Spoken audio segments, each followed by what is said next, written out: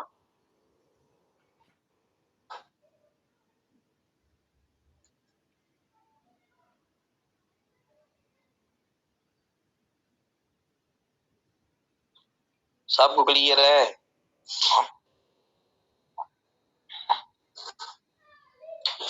جی،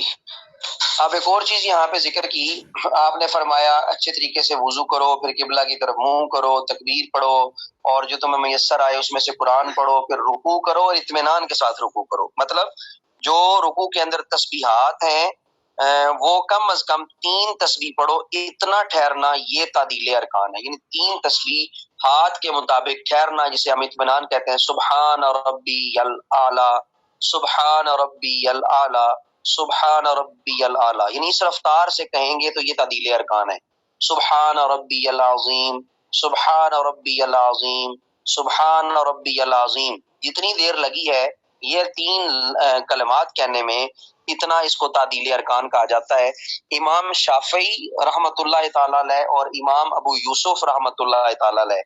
امام ابو یوسف یہ حضرت امام اعظم ابو حنیفہ رحمۃ اللہ تعالی علیہ ورضی اللہ تعالیٰ عنہ کے شاگرد بھی ہیں، اور امام یوسف اور امام شافعی رحمۃ اللہ تعالی علیہ کے نزدیک تعدیل ارکان فرض ہے، اور ان کی دلیل بھی یہی حدیث پاک ہے۔ وہ کہتے ہیں کہ نبی پاک نے بار بار جو حکم فرمایا نا جاؤ دوبارہ پڑھو، دوبارہ پڑھو، دوبارہ پڑھو، اس کا مطلب یہ کہ آپ نے فرمایا نماز نہیں ہوئی تمہاری۔ تو یہاں پر امام اعظم کی دلیل کیا؟ امام اعظم فرماتے ہیں فرض نہیں ہے بلکہ واجب ہے، یہ جس کے رہ جانے سے نماز ناقص واجب الاعادہ ہوتی ہے، دوبارہ لوٹانی پڑتی ہے، یہ ناقص نماز تھی لیکن فرض ادا ہو جاتا ہے۔ امام صاحب فرماتے ہیں کہ لم تسلی میں کمال نماز کی نفی آتی ہے، یعنی نماز تمہاری کامل نہیں ہوئی، نماز کا وہ ثواب تمہیں نہیں ملے گا، اسی لیے یہ سجدہ صاحب جو ہے وہ اس کی کمی کو پورا کرتا ہے۔ تو یہ اس حدیث پاک سے نکلنے والے جو ہے وہ مسائل ہیں، تو ان کو بھی آپ نے جو ہے وہ سمجھنا ہے۔ مثلا اس سے ایک اور چیز بھی نکلتی ہے کہ ہر رکعت میں تلاوت قرآن فرض ہے، مگر یہ حکم فرض نماز کے علاوہ میں ہے، یہ ذہن میں رکھنا ہے آپ نے۔ دوبارہ میری بات سنیں غور سے، آپ نے سنتیں پڑھی، سنتوں کی چاروں رکعتوں میں آپ کو قرات کرنا یہ لازم ہے۔ میں دوبارہ دہرا رہا ہوں، اس کو سمجھیں کہ سنتیں نوافل اگر 4 رکعت کی آپ پڑھ رہے ہیں تو ہر رکعت میں تلاوت قرآن فرض ہے، مگر یہ حکم فرض نماز کے علاوہ ہے۔ فرض کی پہلی 2 رکعتوں میں تلاوت فرض ہے، باقیوں میں نفل ہے، ٹھیک ہے؟ فرض نمازوں کی جو پہلی 2 رکعتیں ہیں ان میں قرات لازم ہے، قرات فرض ہے، لیکن اگلی جو 2 رکعتیں ہیں ان میں نفل ہے۔ پڑھتا ہے تو اس کو ثواب ہوگا، اگر نہیں پڑھتا تو اس کے اوپر کوئی گناہ نہیں ہے۔ تو تحیت المسجد جو ہے وہ اسی لیے جو ہے وہ ادا کرنے کا بھی کہا گیا، اس کی فضیلت جو ہے وہ بہت زیادہ ہے، اسی لیے بار بار حکم دیا گیا۔ لیکن آپ نے یہ چیز ذہن میں رکھنی ہے، آپ نے آخری 2 رکعتیں بغیر قرات کے نہیں کرنی فرض کی۔ یہ نہ ہو کہ اس حدیث کو پڑھ کے آپ کہیں نہیں آخری 2 رکعتیں ہم ایسے ہی پڑھ لیتے ہیں، بس کھڑے ہو جاتے ہیں، کھڑے ہو کے 1 سیکنڈ کے بعد رکوع میں چلے جاتے ہیں، نہیں، آپ نے اس کو مکمل کرنا ہے، آپ نے قرات کرنی ہے، کیونکہ اس میں فقہا کا اختلاف موجود ہے۔ تو جب اختلاف موجود ہو تو اس میں بہتر رائے کی طرف جاتے ہیں، بہتر رائے یہی ہے کہ پڑھ لینا چاہیے، تیسری میں بھی چوتھی میں بھی اگر کوئی فرض نماز میں قرات کر لیتا ہے، قرات سے مراد سورہ فاتحہ پڑھ لیتا ہے، ٹھیک ہے؟ یہاں پر اب سورہ فاتحہ اگر کوئی پڑھتا ہے آخری 2 رکعتوں میں اور کوئی صورت نہیں ملاتا تو اس کی نماز جو ہے وہ درست ہے، یہ نفل جو ہے وہ مانا جاتا ہے، یعنی اس کو نفل کہا جاتا ہے کہ یہ ایک اضافی چیز اس نے پڑھی ہے، ثواب ملتا ہے۔ بالکل خاموش رہتا ہے تو پھر جو ہے وہ اس کے لیے جائز اور درست نہیں ہے۔ اس مسئلے کی سمجھ آئی ہے تو بتائیں، اور یہ مسئلہ آپ نے آگے کسی کو نہیں بتانا، اس کی وجہ کہ ہماری عوام سہولت لیتی ہے، ہماری عوام سہولت کی طرف بھاگتی ہے، جس کی وجہ سے پھر کافی سارے مسائل ہیں، دین پہ اعتراض شروع ہو جاتا ہے، ٹھیک ہے؟ تو کیونکہ آپ لوگ اب عوام میں نہیں، آپ خواص میں ہیں، دین کا علم حاصل کر رہے ہیں، اس لیے آپ نے بڑے احتیاط کے ساتھ ان چیزوں کو بیان کرنا ہوتا ہے، اور یہ مسئلہ ہر ایک کو نہیں بتایا جاتا، ٹھیک ہے؟ تو اگر ہر ایک کو بتانا شروع کر دیں گے تو پھر یہ ستیہ ناش کر دیں گے دین کا۔ سجدہ صاحب کا طریقہ یہ ہے کہ آپ نے مثلا 4 رکعتوں والی نماز ہے، آپ نے 4 رکعتیں مکمل کی، تو اب آپ نے کیا کیا؟ تحیات للہ والصلوات والطیبات والسلام علیکہ ایھا النبی ورحمۃ اللہ وبرکاتہ، السلام علینا وعلی عباد اللہ الصالحین، اشہد ان لا الہ الا اللہ واشہد ان محمدا عبدہ ورسولہ، یہ کہہ کر دائیں طرف آپ نے سلام پھیرنا ہے، اور دائیں طرف سلام پھیر کے آپ نے اللہ اکبر کہہ کے سجدہ کرنا ہے، پھر بیٹھنا ہے اللہ اکبر کہہ کے، پھر اللہ اکبر کہہ کے دوبارہ دوسرا سجدہ کرنا ہے، اور پھر اللہ اکبر کہہ کے تحیات بیٹھ کے آپ نے جو ہے وہ تحیات کو مکمل کر کے دونوں طرف سلام پھیر دینا ہے۔ یہ سجدہ صاحب کرنے کا طریقہ ہے۔ ہاں جی، واضح ہوا ہے؟ کوئی نہیں ہوا؟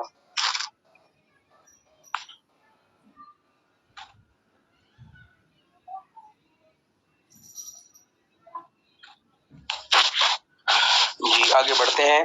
حضرت عائشہ صدیقہ رضی اللہ تعالی عنہا سے مروی روایت ہے، ان عائشہ رضی اللہ تعالی عنہا، عائشہ یہ اب جو ہے وہ غیر منصرف ہے، اب اس میں دیکھیں، اب عائشہ اس تا کے اوپر زبر آ گئی ہے، ان ہونے کی وجہ سے، ہونے کے باوجود ان جا رہا ہے، اس کے باوجود تا کے اوپر زبر ہے، وان عائشہ رضی اللہ تعالی عنہا قالت کان رسول اللہ صلی اللہ علیہ وآلہ وسلم یستفتح الصلاۃ بالتکبیر والقراءۃ بالحمد للہ رب العالمین۔ کان رسول اللہ صلی اللہ علیہ وسلم، نبی پاک صلی اللہ علیہ وآلہ وسلم تھے، یستفتح افتتاح فرماتے تھے، یعنی نبی پاک صلی اللہ علیہ وآلہ وسلم آغاز فرماتے تھے الصلاۃ نماز کا، بالتکبیر تکبیر کے ساتھ، یعنی اللہ اکبر کہتے تھے، والقراءۃ بالحمد للہ رب العالمین، اور قرات کرتے تھے، قرات کی تا کے نیچے زیر ہے، بالحمدی کی دال کے نیچے زیر ہے با کی وجہ سے، بالحمدی للہ رب العالمین، اور قرات کا آغاز کرتے تھے الحمدللہ رب العالمین کے ساتھ۔ وکانا اور تھے اذا رکع جب رکوع کرتے، لم یشخص، را پر غور کرے، لم یشخص بلند نہیں کرتے تھے، یعنی تشخیص نہیں کرواتے تھے، واضح نہیں کرتے تھے، بلند نہیں کرتے تھے، راسہ اپنے سر کو، ولم یصوبہ، یصوبہ، اب یہاں پہ با کے اوپر جزم آئے گی لام کی وجہ سے، جو لام ہے یہ مضارع کے آخر کو جزم دیتا ہے، لم یصوبہ، تو یہ آپ جو ہے وہ جھکاتے بھی نہیں تھے۔ یصبب ہوتا ہے کسی چیز کا جھک جانا، نازل ہونا، نیچے کی طرف ہونا۔ آپ اپنے سر کو نہ بلند کرتے تھے، نہ آپ اپنے سر کو نیچا کرتے تھے، یعنی جب آپ رکوع فرماتے تو آپ اپنے کمر کو اور سر کو برابر رکھتے تھے۔ تو یہ مردوں کے لیے حکم ہے۔ عورتوں کے لیے یہ حکم ہے کہ وہ تھوڑا سا جھکیں جس سے ان کا پردہ جو ہے وہ خراب نہ ہو، تو ان کے لیے حکم الگ ہے نماز کا، وہ میں گروپ میں کافی دفعہ بھیج بھی چکا ہوں اس کو۔ عورتوں کی نماز کا معاملہ الگ ہے، مردوں کی نماز کا معاملہ الگ ہے۔ یہ حدیث پاک پڑھ کے اکثر یہ فرحت ہاشمی وغیرہ یا نگہت ہاشمی وغیرہ کے پاس جو پڑھتی ہیں، زیادہ تر سنتی ہیں ان کی تفسیر، یا زیادہ تر جو ہے یہ بخاری مسلم جن کو خود مطالعے کا شوق ہوتا ہے بچیوں کو، یہ خاص کر ہر ادارے میں یہ ایسی بچیاں موجود ہوتی ہیں، یہ ہاتھوں کو کور کرنے والی جو ہے، ہاتھوں کو کور کرنے والی عوام جو ہوتی ہے، تو یہ زیادہ تر کہتی ہیں نہیں تم نماز جو ہے وہ کتے کی طرح پڑھتے ہو، نبی پاک صلی اللہ علیہ وسلم نے کتے کی طرح نماز پڑھنے سے اور اونٹ کی طرح نماز پڑھنے سے منع فرمایا، پھر حدیثیں بیان کرتی ہیں۔ وہ ساری مردوں کے لیے ہیں، عورتوں کا معاملہ الگ ہے، عورتوں کی نماز الگ ہے، ان کا طریقہ کار الگ ذکر کیا گیا ہے، وہ دلائل کے ساتھ آپ کے سامنے پیش کیا جا چکا ہے، احادیث بھی پیش کی جا چکی ہیں۔ بخاری مسلم کے علاوہ بھی اور بھی حدیثوں کی کتابیں ہیں جہاں پر نماز کا ذکر موجود ہے، تو وہ بھی انشاءاللہ ہم تفصیل کے ساتھ اس پر بھی بات کریں گے۔ فی الحال ہم اس حدیث پاک کو مکمل کرتے ہیں۔ وَكَانَ إِذَا رَكَعَ لَمْ يُشْخِصْ، اور جب آپ رکوع فرماتے تو آپ اپنے سر کو بلند نہیں فرماتے تھے، وَلَمْ يُصَوِّبْهُ، اور آپ اپنے سر کو جو ہے وہ زیادہ نہیں جھکاتے تھے، یعنی کمر اور سر آپ کا برابر ہوتا تھا، وَلَكِنْ بَيْنَ ذَلِكَ، بلکہ کیا تھا، نہ جھکا ہوا نہ اٹھا ہوا، درمیان میں ہوتا تھا، یعنی کمر اور جو آپ کا سر مبارک تھا، گردن مبارک تھی، وہ برابر ہوتی۔ وَكَانَ إِذَا رَفَعَ رَأْسَهُ مِنَ الرُّكُوعِ، واو اور کانا تھے اذا جب رفع اٹھاتے راسہ اپنے سر کو من الرکوع رکوع سے، لم یسجد تو سجدہ نہیں کرتے تھے اس وقت تک، حتی یستوی قائما جب تک کہ وہ سیدھے کھڑے نہ ہو جاتے۔ تو نبی پاک یہ نہیں رکوع میں فوراً سمع اللہ لمن حمدہ کے ساتھ ہی جھک جاتے، نہیں، آپ رکوع کرتے، رکوع کرنے کے بعد سمع اللہ لمن حمدہ ربنا لک الحمد، کمر بالکل سیدھی فرماتے، بالکل درست کھڑے ہوتے، اور جو ہے وہ اس طرح کھڑے ہوتے کہ کھڑے ہوتے ہوئے بھی آپ اس اطمینان سے ہوتے، حتی یستوی قائما، یہاں کے بالکل سیدھے کھڑے ہو جاتے۔ وکان اذا رفع راسہ من السجدۃ، اور جب آپ سجدہ سے سر انور کو اٹھاتے، جب آپ سجدے سے سر انور کو اٹھاتے، لم یسجد حتی یستوی جالسا، اس وقت تک دوسرا سجدہ نہیں فرماتے تھے جب تک آپ جو ہے وہ بالکل سیدھے ہو کے بیٹھ نہ جائیں، اطمینان کے ساتھ بیٹھ نہ جائیں، تب تک آپ دوسرا سجدہ نہیں فرماتے تھے۔ جس طرح یہ نبی پاک صلی اللہ علیہ وسلم نے ایک حدیث پاک بھی ہے کہ نماز میں جو ہے وہ پنجابی میں کہتے ہیں ٹھونگے نہ مارو مرغے کی طرح، تو یہ ہوتا ہے کہ سجدے پہ سجدہ، سجدے پہ سجدہ، اطمینان نہیں ہوتا، تو اس سے منع کیا گیا ہے۔ تو آپ کی جو نماز کی سجدہ فرماتے اطمینان سے، پھر آپ بیٹھتے، ٹھیک ہے، جسے ہم جلسہ عام طور پہ کہتے ہیں، بیٹھتے، بیٹھنے کے بعد دوبارہ پھر دوسرے سجدے کے لیے جاتے اور اطمینان سے کام کرتے۔ وَكَانَ يَقُولُ فِي كُلِّ رَكَعَتَيْنِ التَّحِيَّةُ وَيَقُولُ، وکانا اور تھے، یقول فرماتے تھے، فی کل رکعتین ہر دو رکعت میں التحیہ، یعنی التحیات، آپ جو تحیہ کہتے ہیں جو ہے ملاقات کو، سلام کو، یا سلام کرنے کے لیے جو الفاظ استعمال کیے جاتے ہیں ان کو تحیہ کہا جاتا ہے۔ تو یہاں پر یوں کہہ لیں کہ کسی سے ملاقات کے لیے جو القابات استعمال کیے جاتے ہیں، یا کسی ذات کی تعریف اور توصیف کے لیے جو چیز بیان کی جاتی ہے اسے تحیہ کہا جاتا ہے۔ تو یہاں پر کانا یقول فی کل رکعتین تحیہ، آپ ہر دو رکعت کے بعد التحیات پڑھا، کانا یفرشو رجلہ الیسری، آپ بائیں پاؤں کو بچھا لیتے تھے۔ یہ پھر حکم مردوں کے لیے ہے، عورتوں کے لیے نہیں۔ عورتیں اپنے دونوں پاؤں کو بچھاتی ہیں، اور اس کی بنیادی وجہ جو ہے وہ آپ بہتر سمجھتے ہیں کہ ان کو کیوں یہ حکم دیا جاتا ہے کہ دونوں پاؤں بچھا کر نماز پڑھیں۔ مردوں کے لیے حکم یہ ہے کہ وہ بایاں پاؤں بچھاتے ہیں، وَيَنْصِبُ رِجْلَهُ الْيُمْنَى، اور وہ اپنا دایاں پاؤں کھڑا رکھتے ہیں، دایاں پاؤں کو کھڑا کر دیتے ہیں، انگلیاں جو ہیں وہ زمین پہ رکھتے ہیں، اور جو ہے وہ دائیں پاؤں کی اوپر کی طرف یعنی آسمان کی طرف ہوتی ہیں۔ وَيَنْصِبُ رِجْلَهُ الْيُمْنَى، دایاں پاؤں وہ اٹھا کے رکھتے ہیں، نصب کر کے رکھتے ہیں، گاڑ کے رکھتے ہیں۔ وَكَانَ يَنْهَى عَنْ عُقْبَةِ الشَّيْطَانِ، اور نبی پاک صلی اللہ علیہ وآلہ وسلم نے شیطان کے عقبہ سے منع فرمایا۔ اب یہاں پر جو شیطان کا عقبہ ہے، اس سے کیا مراد ہے، اس کو ذرا سمجھیں۔ عقبہ کہتے ہیں عام طور پہ بیٹھک کو، یعنی شیطان کی طرح بیٹھنے سے منع فرمایا۔ وَيَنْهَى أَنْ يَفْتَرِشَ الرَّجُلُ ذِرَاعَيْهِ، اور نبی پاک صلی اللہ علیہ وسلم نے منع فرمایا کہ آدمی اپنی دونوں کلائیوں یعنی بازوؤں کو اس طرح بچھا لے، زمین پر لگا لے۔ اب ذرا یہ بھی دیکھیں، یہاں پر جو ہے لفظ استعمال کیا گیا ہے کہ آدمی، رجل، اوپر جو ذکر کیا گیا رجلہ ہے، اس کو رجل نہیں پڑھنا، را کے نیچے زیر پڑھنی ہے۔ یفرش رجلہ الیسرا وینصب رجلہ الیمنی وکان ینہا عن عقبۃ الشیطان وینہا ان یفترش الرجل ذراعیہ، آدمی اپنی کلائیاں یوں زمین پر ایسے جوڑ کے رکھے، یعنی زمین کے ساتھ اپنی کونیاں پوری بازو جو ہے وہ اس طرح بچھا لے۔ تو اس سے منع کیا گیا۔ یہاں پہ رجل کا لفظ موجود ہے، آدمی مرد کا، تو رجل میں عورت شامل نہیں ہے، تو اس کا مطلب عورت کی نماز الگ ہے۔ عورت جو ہے وہ بازو پھیلا کے کر سکتی ہے، اور انہوں نے ذکر کیا ذراع افتراش السبع، جس طرح یہ چیرنے پھاڑنے والے درندے جو بیٹھتے ہیں اس طرح جو ہے وہ نہ کرے، یعنی درندوں کی طرح کونیاں بچھا کر نماز مرد نہ پڑھے۔ وکان یختم الصلاۃ بالتسلیم، اور آپ نماز کو اختتام فرمایا کرتے تھے سلام کے ساتھ، یعنی آپ دائیں بائیں سلام پھیرا کرتے تھے۔ سلام پھیرنا بھی نماز میں فرض ہے، یہ بھی ذہن میں رکھنا ہے، یعنی سلام کے لیے جو ہم منتخب کرتے ہیں نماز سے نکلنا، تو یہ نماز میں فرض ہے، اور دائیں بائیں جو منہ پھیرنا ہے یہ سنت ہے، اور نبی پاک صلی اللہ علیہ وآلہ وسلم سے اس کا طریقہ جو ہے وہ منقول ہے۔ تو یہ جو دو حدیثیں آپ کے سامنے پیش کی گئی ہیں،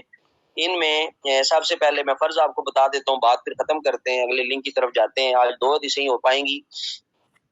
اس میں نماز کے جو فرائض ہیں وہ 7 ہیں، یہ ذہن میں رکھنا ہے، نماز کے 7 فرض ہیں۔ پہلا فرض ہے تکبیر تحریمہ، یعنی اللہ اکبر زبان سے ادا کرنا، زبان سے کہنا اللہ اکبر، تو یہ فرض ہے۔ دوسرا قیام کرنا، کھڑے ہو کے نماز پڑھنا، یہ فرض ہے۔ تیسرا جو ہے وہ قرات کرنا، یہ فرض ہے۔ چوتھا رکوع کرنا فرض ہے۔ پانچواں سجدہ کرنا فرض ہے۔ چھٹا آخری اتحیات بیٹھنا، آخری اتحیات 4 رکعتوں والی نماز میں چوتھی رکعت میں اتحیات فرض ہے، 2 رکعتوں والی نماز میں دوسری اتحیات فرض ہے، یعنی جو دوسری رکعت میں اتحیات پڑھی جاتی ہے 2 رکعتوں والی میں وہ فرض ہے۔ تو اسی طرح 7واں فرض کیا ہے، خروج بسنعہ،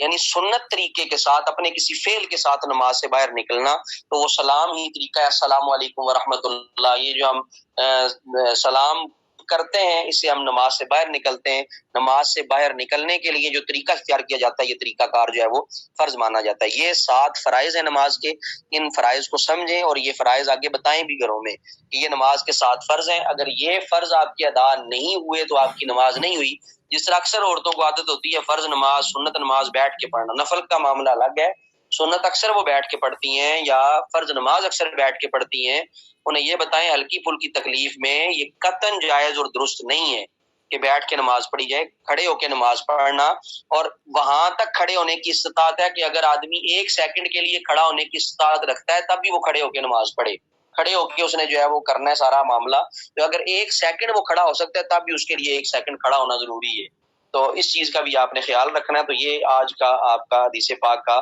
جو لیکچر تھا یہ مکمل ہوتا ہے، 2 حدیثیں ہم نے پڑھی ہیں۔ تو ان مسائل میں اگر کسی قسم کی کوئی چیز پوچھنی ہوئی تو ضرور آپ میسج کر کے پوچھ دیجئے گا۔ اب میں اگلا لنک آپ کو بھیجتا ہوں، اس اگلے لنک میں پھر ہم جو ہے وہ فقہ کا کام کرتے ہیں۔ ٹھیک ہے جی، السلام علیکم ورحمۃ اللہ وبرکاتہ۔